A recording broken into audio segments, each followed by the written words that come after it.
Yo, what's going on, Dragon Ballers? Welcome back to another video. I thought we would keep the spirit of keeping Friday's video pretty fun, and today I want to talk about the most toxic limited cards in the Dragon Ball Super card game. Last week we talked about the most toxic banned cards in the game, and that was a pretty long one because there's almost like 30 banned cards in the game. Today's a bit of a lighter list. We have 10 limited cards in the Dragon Ball Super card game, all limited, mostly for good reasons.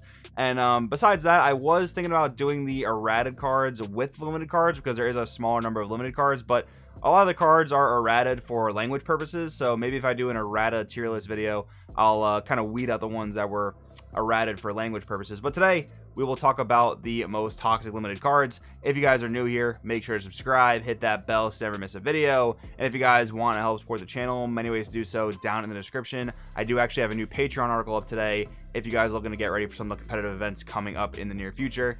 Anyways, let's get started. You'll notice there are only 3 tiers in this video. I thought this was more appropriate because there are a lot less cards to talk about, and I think a lot of these are actually going to rank closer. I don't think there need to be 5 tiers for how similar a lot of these cards are in terms of like why they were limited. Overall, like, just talking about limits in general, a lot of people don't like them because generally when you cause a card to be a 1-of in a game, it creates this level of like sackiness and inconsistency, and that's where a lot of people have frustrations with SCRs, right? Because they're meant to be 1 copy per deck, and when you see them, they're very powerful.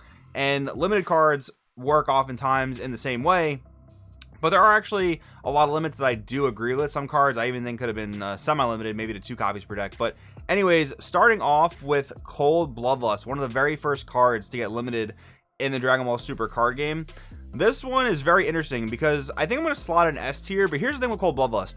Back in the day, this was really the only valid form of counterplay, and if you wanted to play any other counterplay in the game, you pretty much had to be playing yellow. It was either this or Crusher Ball, and Crusher Ball is more generic to yellow, but Cold Bloodlust was specifically tied to Frieza Army Leaders, which were actually very, very good for at least the first 3 sets of the game. And then, you know, sprinkled out throughout other formats, we had good leaders that could facilitate Cold Bloodlust. But this card has been limited for most of the game's existence, and honestly, as time has gone on, maybe it's just a bias thing, maybe I'm just more used to it, but Cold Bloodlust feels a lot less toxic than it used to be. Don't get me wrong, if it was at 4 copies per deck, it would probably be really, really frustrating to deal with. But I think now that, you know, counterplay is more normalized in the Dragon Ball Super card game, it doesn't feel as bad. And of course, only having to deal with 1 is not too bad either. But sometimes when you are playing against, you know, I guess decks of previous formats, more like Mecha Frieza Reboot, because that got banned, we don't have to deal with that anymore. But yeah, when they would have their 1 Bloodlust, I guess it would feel pretty bad. So this definitely does deserve to be an S tier in my opinion, even though I think as time has gone on, it's gotten a little bit, you know, less difficult to deal with, and I guess just more normalized because of other counterplays in the game. But the next one is going to be Evil Life Form Cell. So I'm placing this in S tier, and I think a lot of people are going to be a little bit upset about this, maybe not claiming it's as toxic as I think it was. I mean, generally, I was among the camp of people that found this to be a very, very unfun playstyle in the beginning of the game. People really have fond memories of sets 1 and 2, but Cell Chain is basically everyone's nightmare from that time period of the game because it was such an unfun strategy to go against. Think about it this way, right? In the set 2 days, we had Crit Vegeta, which was a fairly good aggro deck, and at that time, it wouldn't necessarily kill you on like turn 2, but it would put a lot of pressure onto you, deny you a lot of cards through the crit, and put a fair amount of attacks out. Then you had Soul Striker, which was just the main mid-range deck of the time period. And the other deck in that sort of triangle for a while was Cell Chain. And this boss monster literally said as early as turn 3, your opponent cannot stop this 99% of the time unless you as a Cell player make a mistake, and you get to take your opponent's hand away down to 3 cards. Like, that was just an absolutely insane thing. We've had other cards like this that got banned, right? Like, look at Gogeta Hero Revive. That's a card that's arguably better than Cell Chain and got banned, right? So this card got limited to 1, which basically hindered the entire Cell Chain. The rest of the chain's actually at 4 copies per deck, but there's just no good viable way to actually get into the chain. But I think we're actually getting a new promo in set 16. Maybe it's in the tournament pack, I'm kind of forgetting, but there is a new 4-drop. Actually, I think it's a Dragon Ball Super Card Game Fest promo where you can actually go into the 5-drop of the Cell Chain and into the 7-drop of the Cell Chain, I believe, or something along those lines. So maybe it'll be somewhat playable again, but now it'll cost you more energy to go into. So that's something to keep in mind. But yeah, this was super, super toxic.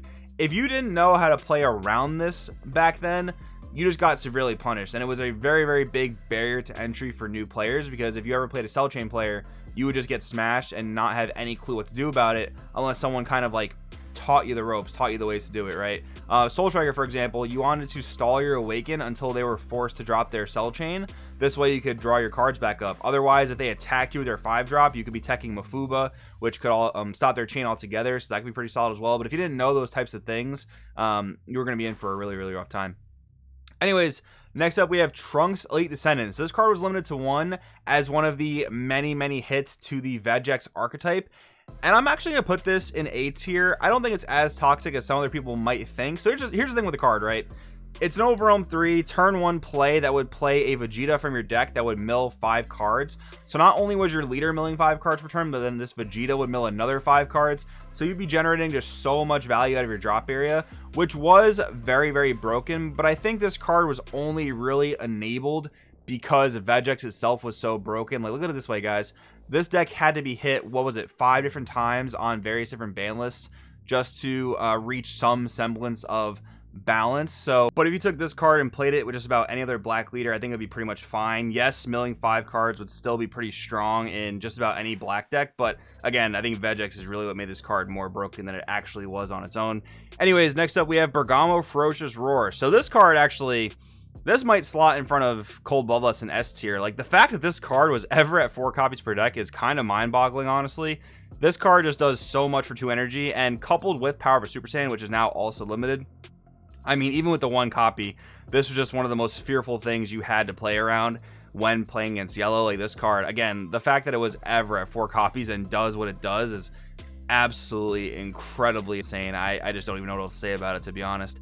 Then there's Hope of Universe 7. So this card was just terrible for basically all of its existence. It was just never really playable because there was never really a good green leader to actually facilitate it.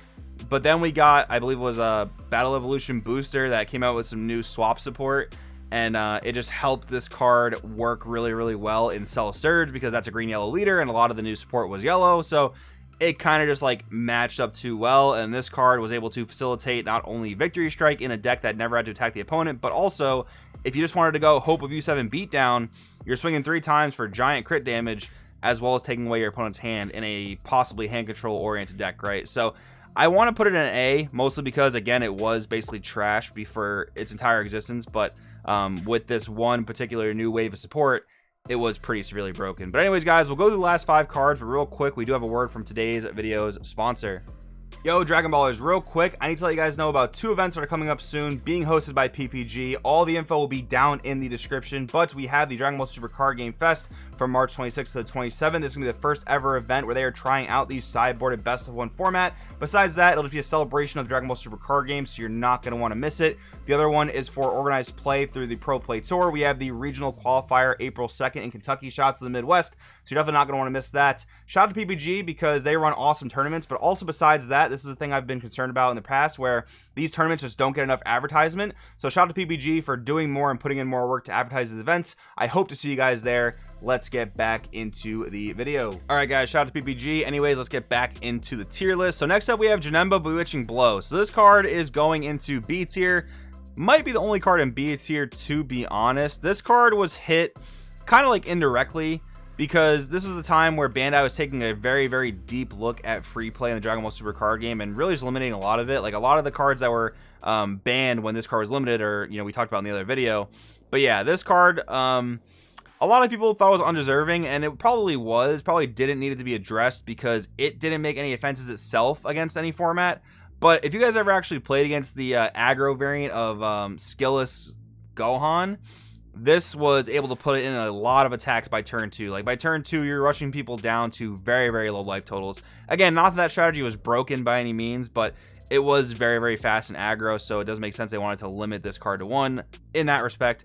But they definitely need to come out with some new 3-drop Janemba, because it's now very, very difficult, overly difficult, to use the Janemba Xeno chain, which is definitely a pretty unfortunate side effect of this card getting hit. But anyways, moving on to New Ruler, which I believe was limited to 1 on the same ban list Janemba was, or possibly the emergency ban list. I don't remember correctly, but New Ruler, yeah, this one probably goes into S tier. I can see an argument for A because it is along the same lines as Elite Descendant, where the card itself I would say actually it's much stronger than Elite Descendant as a singleton card, but it was only so broken because there was tons of other cards around it that allowed this like crazy turn 2 aggro deck, even sometimes turn 1 aggro deck, to just live and kill people on way too early of turns. So with New Ruler in that regard, I do think it's S, possible argument for A, but even then on its own, this card is pretty insane. Just absolute free play, double strike, can't be blocked. It is a pretty insane card there. Anyways, next up we have Heartfelt Plea. So this card is really interesting to talk about because the format it came out, it seemed fair. I think if you think about Heartfelt Plea now, fair is not the word you would associate with this card, right? Because it was just doing ridiculous things in Dark Broly, and that's where I can see the argument for S tier and absolutely the reason why it was limited. Although limiting it didn't really make a ton of sense because most players played 1 to 2 copies anyway, so you were slightly cutting consistency for players that played 2 copies of Plea. But yeah, 1 is still fine because you don't really want to play for Heartfelt Plea in Dark Broly. You just wanted to, you know, use it if you happen to draw it, right? It was just a really nice thing if you happen to get it. But yeah, in Surge format, this card seemed fair by all accounts, and that's probably just because Surge leaders were absolutely broken and those strategies were crazy strong. So yeah, this could be another bottom of S tier, maybe top of A. It was pretty annoying in Dark Broly, but again, it wasn't without any counterplay, so maybe we'll slide this at the top of A for now.